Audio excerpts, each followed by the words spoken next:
महामहिम राष्ट्रपति जी के अभिभाषण पर धन्यवाद प्रस्ताव पर बोलने को आपने मुझे अवसर दिया, इसके लिए मैं आपका आभारी हूं। सभापति महोदय, सर्वप्रथम मैं बहुजन समाज में जन्मे सभी संतों, गुरुओं, महान पुरुषों को नमन करता हूं, जिनमें महात्मा ज्योतिबा फूले, डॉक्टर बाबा साहब अम्बेडकर, माननीय काशीराम साहब को मैं याद भी करता हूं आज के दिन पर। साथ साथ नगीना की महान जनता और भीम आर्मी और हमारी पार्टी आज़ाद समाज पार्टी काशीराम के साथियों का भी धन्यवाद करता हूं। इसके बाद अपने कुल गुरु जगत गुरु सदगुरु रविदास जी महाराज को भी मैं नमन करता हूं, जिन्होंने दुनिया को लगभग 600 साल पहले बेगमपुरा शहर के रूप में दुनिया का सबसे महान लोकतांत्रिक दर्शन दिया। अध्यक्ष महोदय, माननीय सभापति जी, 14 अगस्त 1947 को ये देश अंग्रेजों के अधीन था। 15 अगस्त 1947 को हम लोग आज़ाद हुए। 16 अगस्त 1947 को देश आज़ादी में था, लेकिन धन धरती राजपाट में बंटवारा नहीं हुआ। जो साधन संसाधन थे उनमें बंटवारा सही रूप से न होने के कारण एक बहुत बड़ी आबादी सुविधाओं से वंचित और सम्मान से वंचित रह गई। उनको सम्मान देने के लिए और अंतिम व्यक्ति तक सुविधाएं पहुंचे, इसके लिए लोकतंत्र की व्यवस्था हुई। लेकिन आज़ादी के 70 साल बाद भी हम कहाँ खड़े हैं, इस पर ये चिंता का विषय है।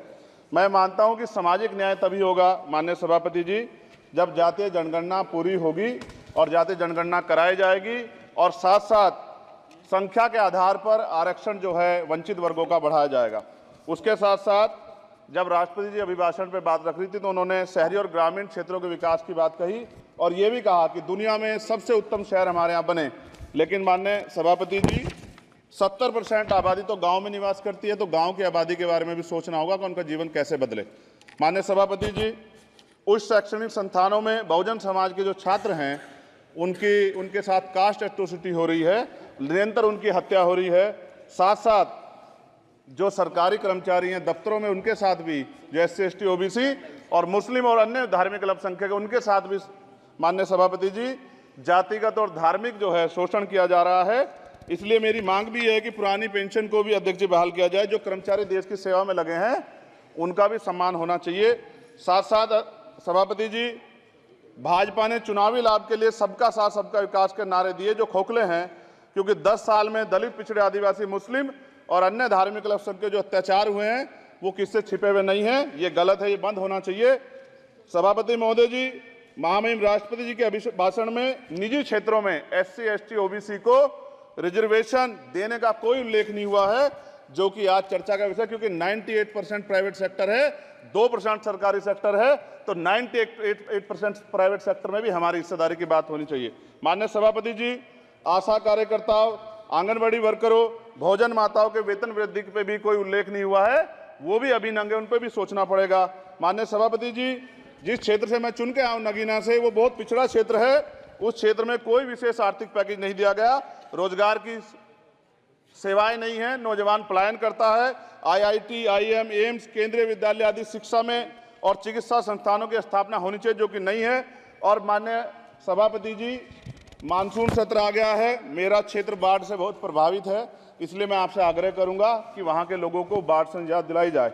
माननीय सभापति जी, चीन हमें आंख दिखा रहा है और लगातार हमारे देश की सीमाओं में घुसपैठ कर रहा है, इसलिए अग्निवीर योजना को हटाकर पुनः सेना भर्ती शुरू की जाए और साथ साथ भारत की सबसे प्राचीन व बहादुर रेजिमेंट में से एक चमार रेजिमेंट को पुनः बहाल करा जाए, ऐसा भी मेरा आपसे आग्रह है।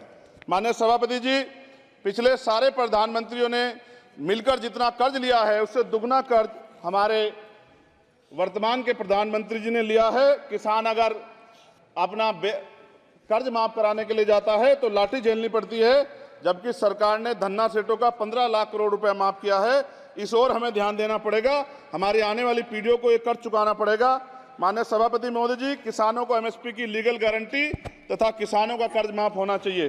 साथ साथ 2 अप्रैल 2018 को SC ST के बच्चों पे बहुत बड़े पैमाने पे मुकदमे लगे थे, वो हमारी लड़ाई सही थी, ये सुप्रीम कोर्ट ने माना और बाद में सरकार ने माना, वो मुकदमे तुरंत वापस होने चाहिए। माननीय सभापति जी, प्रेस जो है उस पर भी शिकंजा कसा जा रहा है। जो पत्रकार सरकार खिलाफ बोलता है नौकरी से हाथ धोना पड़ता है और सोशल मीडिया हमारा हथियार है, उस पर तरह तरह के प्रतिबंध लगाए जा रहे हैं और विरोध करने वालों को सोशल मीडिया हैंडल भी सस्पेंड करा दिए जा रहे हैं। साथ साथ सभापति जी, पेपर लीक और परीक्षाओं के कैंसिल होने से देश के नौजवानों का भविष्य खतरे में है। नीट, यूपी सिपाही भर्ती सभापति जी और 69,000 शिक्षक भर्ती में आरक्षण घोटाला हुआ है, कोई पूछने वाला नहीं, खून के आंसू रो रहे हैं बच्चे, बेरोजगारी का दंश युवा झेल रहे हैं। इसलिए मेरा आग्रह है कि युवाओं के लिए कृपया समाप्त करें चंद्रशेखर जी। माननीय सभापति जी, मैं पहली बार बोल रहा हूं, आप कहेंगे मैं बैठ जाऊंगा, मैं आपकी बात, मैं संवैधानिक मर्यादा का पालन करूंगा, मगर हम तो माननीय सभापति जी सुन ही रहे हैं। आप बोलिए, 1 मिनट। धन्यवाद, धन्यवाद। 1 मिनट और बोलिए। अध्यक्ष सभापति जी, नारी सम्मान की बात करने वाली सरकार, हमने मणिपुर देखा सर, हमने पहलवान बेटियों का हर्ष देखा सर, और हमने सर हाथरस की बेटी का हर्ष देखा सर, और हाथरस के परिवार को जो वादा किया था सरकार ने वो भी पूरा नहीं किया। और महिलाओं में भी, स्पेशली दलित, पिछड़े और मुस्लिम वर्ग की, आदिवासी वर्ग की महिलाओं के साथ आज भी एनसीआरबी का डाटा कहता है सर जो जुल्म हो रहा है वो सहनीय नहीं है सर। साथ साथ कोविड में तैरती, हमने कोविड में बहुत सुना सर, कोविड में तैरती लाशें भी गंगा में हमने देखी है सर, और मजदूरों का हाल भी हमने देखा है। सभापति जी, बस सब समाप्त कर रहा हूं। नोटबंदी पे छोटे मजले उद्योग की जो कमर टूटी वो भी हमने देखी है।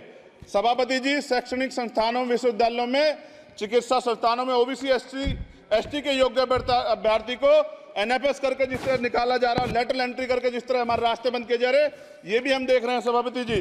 साथ साथ मेरा ये कहना है सर, ये सबका इशू है कि प्राइवेट कर्मचारी सर और सरकारी भी कई जगह पे 8 से ज्यादा घंटों से काम करते हैं, और उनको जो सर उचित वेतन भी नहीं मिलता, तो न्यूनतम वेतन 20,000 रुपए तय हो और 24 घंटे की ड्यूटी। उदाहरण के तौर पे यूपी पुलिस सर बहुत पूरा काम करते हैं वो लोग, वो राज्य के विषय हैं। आप यहाँ सर मैं आपके राज्य सरकार के लिए भी आपके संज्ञान में डाल रहा हूँ विषय सर, पुलिस सब जगह है सर, लेकिन सवाल ये है सर, बहुत पसीना बातें हैं, 8 घंटे की ड्यूटी और वेतन विसंगति, बॉर्डर स्कीम से उनको जो बाहर किया जाए। माननीय सभापति जी, 1 मिनट चाहिए सभापति जी। राष्ट्रपति जी ने धर्म के बारे में बात की थी, राम मंदिर से पहले हमारे गुरुघर तुगलकाबाद का फैसला आया था राष्ट्रपति जी, वो सभापति जी अभी तक दिल्ली में स्थित सदगुरु रविदास जी महाराज का गुरुघर नहीं बना। साथ साथ सभापति जी, अपनी बात को खत्म करते हुए मैं आपसे कहना चाहता हूं कि जितना देश दूसरों का है सर, इतना हमारा भी है। हम मरने के लिए पैदा नहीं हुए, जो चाहता है हमारी हत्या कर देता है। मूछे रखने पे, घोड़ी पे बैठने पे, मटकी छूने पे हमारी हत्या हो रही है। क्या बदला है सर 70 साल बाद भी? दलित, पिछड़े, मुसलमानों पे हिंसा नहीं रुक रही है सर। मेरा आपसे संरक्षण के साथ ये आग्रह है कि इन घटनाओं को रोका जाए, और देश किसी की बपोती नहीं है, देश संविधान से चलता है सर, और संविधान से चलेगा, संविधान छेड़खानी बर्दाश्त नहीं की जाएगी सर। धन्यवाद।